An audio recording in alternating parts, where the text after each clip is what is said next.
개쩔어서 떠올려보는 애니 프리즈마 리아 극장판. 일본에서는 그럭저럭 방영을 했지만 한국에서는 방영되지 않은 이 영화는 아마 프리즈마 리아라는 애니를 다 보시고 극장판까지 관심을 크게 가지지 않는 이상 있는지도 모르는 분들이 있을 거라 생각합니다.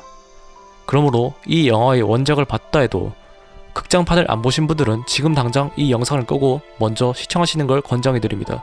왜냐하면 이 영상에는 프리즈마 리아 극장판에 대한 스포일러가 넘쳐나서 여러분의 감상에 방해가 될 수도 있기 때문입니다. 그럼 시작하겠습니다. 프리즈마 리아 극장판.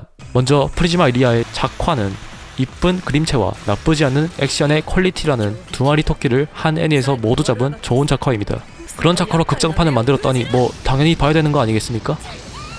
그래서 봤습니다. 영화를 보는 동안 드는 생각은 그냥 개쩐다였습니다. 솔직히 저는 원작을 먼저 봤기 때문에 내용에 큰 기대를 하지 않았습니다. 그런데 개인적으로 이 영화는 원작을 초월해버린 원작 초월 영화라고 생각합니다. 딱 하나 아쉬운 건 전투 장면입니다. 뭐 솔직히 저는 전투 장면 그럭저럭 나쁘지 않다고 생각하지만 프리즈마 리아 1기에서 3기까지 전투 장면을 모두 보신 분들이라면 별로라고 생각할 수도 있습니다. 하지만 아마 이번 리뷰에서는 99%가 이 영화에 대한 칭찬으로 가득할 겁니다. 그럼 먼저 제가 가지고 있는 1%의 불만부터 먼저 말하고 넘어가죠. 저는 이 영화의 주인공 에미야 시로에 대한 약간의 불만이 있는데요. 다른 시리즈인 페이트 스테이 나이트에서 이 에미야 시로는 양아버지인 키리츠쿠가 분명 정의의 사도의 모순점을 알려주면서 되도록 하지 말라는 듯이 타일렀는데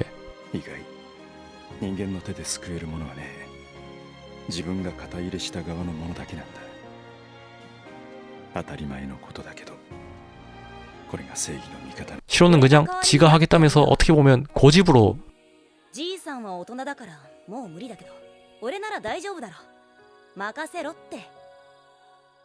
죽은 후에 수호자가 되고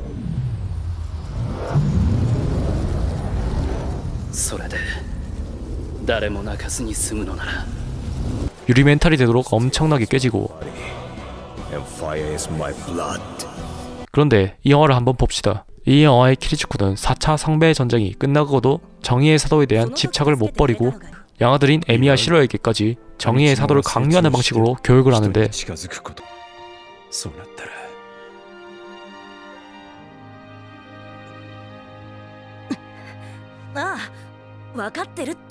이렇게 정의의 사도를 강요하는 키리츠쿠의 교육을 받은 에미야 시로는 여동생 바보가 됩니다. 이쯤 되면 에미야 시로라는 캐릭터의 가치관이 궁금해지지만 뭐 헤븐즈 필에서도 사쿠라 바보가 되니까 그럴 수 있다고 칩시다. 이제 제가 왜 이 영화를 원작 초월이라 불렀는지 하나하나 짚어보면서 넘어가도록 하죠. 이 극장판 애니는 UBW 리메이크판보다 작화는 안 좋지만 연출은 UBW랑 견주어보아도 꿀리지 않는다고 개인적으로 생각합니다. 먼저 주인공의 입장 연출입니다. 주인공의 마음가짐이 변덕스럽게 보이지 않도록 주인공의 마음에 영향을 주는 원작 내용들을 잘 골라서 넣었습니다. 주인공의 내적 갈등을 대사 없이도 알 수 있도록 잘 넣었다는 거죠.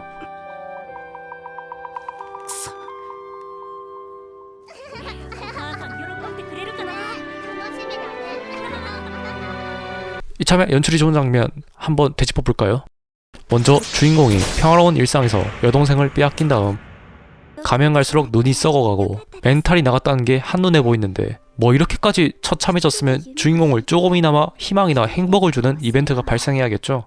그런데 이 영화는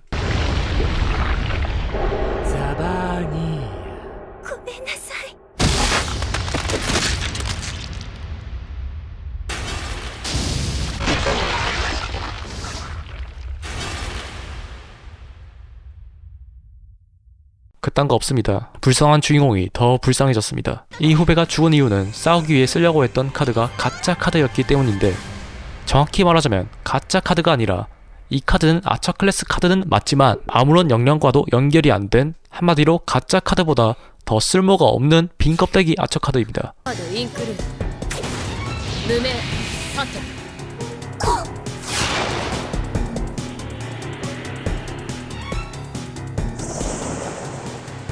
그래서 이 주인공은 처참하게 당하고 나서 이 무쓸모 아처카드를 신박하게 사용하는데 俺が残っている 바로 자기의 미래 모습의 영영을 연결시켜서 써버립니다.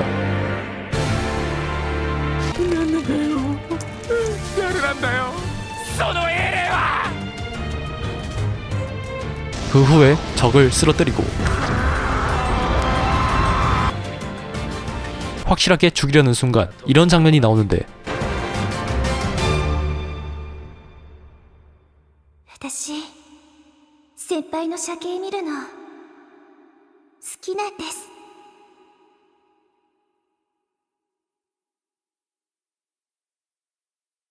さくら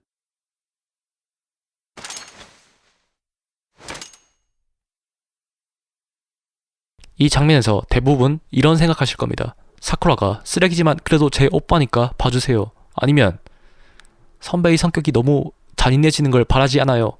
라는 뜻으로 사쿠라의 목도리가 주인공이 화살을 쏘려는 걸 막았다고 느끼게 되는데 알고 보니 이 사쿠라의 목도리가 의미하는 건 적은 앞이 아니라 뒤에 있다 였습니다.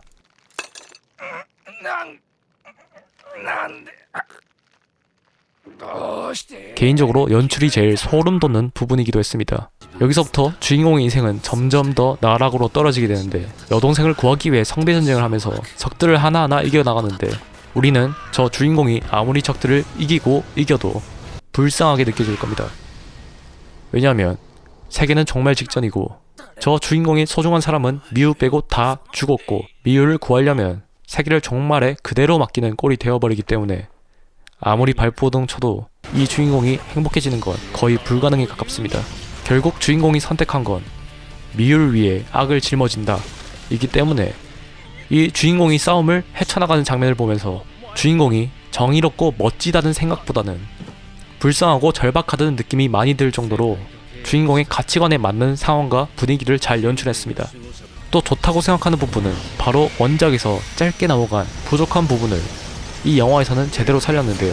주인공이 성배전쟁을 어떻게 겪었는지 더 자세하게 나타내서 호평을 받았습니다.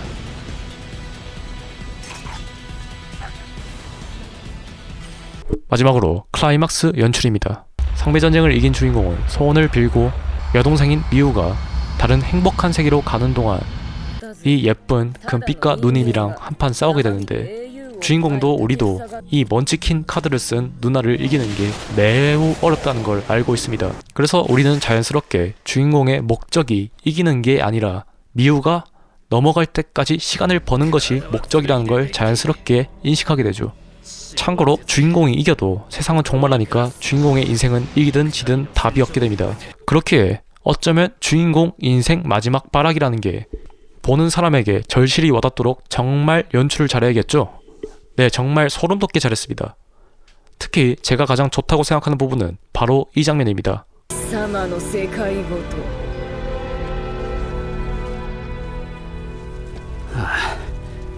それに見合う剣なんてこの世界のどこにもないだから無作法では 와, 정말 간지나지 않습니까? 검으로 자신의 심상을 완성시키는 장면은 UBW에서도 정말 더 멋진 퀄리티로 나온 적이 있긴 하지만 이 극장판 애니를 만든 작화팀은 작화가 비교적 안 좋아도 어떻게 해야 더 멋지게 연출해서 사람들의 기분을 들었다 놨다 할 수 있는지 알고 있는 것 같습니다. 사실 이 장면을 안 넣어도 설정, 스토리상 이상할 건 없지만 주인공이 내 모든 것을 쏟아붓는다는 절박하고 비장한 느낌이 확실하게 와닿도록 이 장면을 영화에 넣은 것 같습니다. それに見合う剣なんてこの世界のどこにもないだから無作法で悪いが返礼は俺の全てで 예, 넣어주셔서 정말 감사합니다. 지렸습니다. 그리고 엔딩에서 나오는 미우가 이리아를 처음 만나는 장면까지의 과정을 보여주는 연출은 프리즈마 이리아를 보신 분들이라면 눈물나게 감동적인 장면일 겁니다. 정말 이렇게 다시 돌아봐도 연출이 하나하나 좋은 애니였습니다. 여러분은 어떻습니까? 어디까지나 제 개인적인 리뷰이기 때문에 여러분에게 공감이 안 갈 수도 있습니다. 만약 시간이 되신다면 이 영화를 보시는 걸 추천해드립니다. 시청해주셔서 감사합니다. 애니 리뷰의 대청대청이었습니다. 아참, 끝나기 전에 부탁드리겠습니다.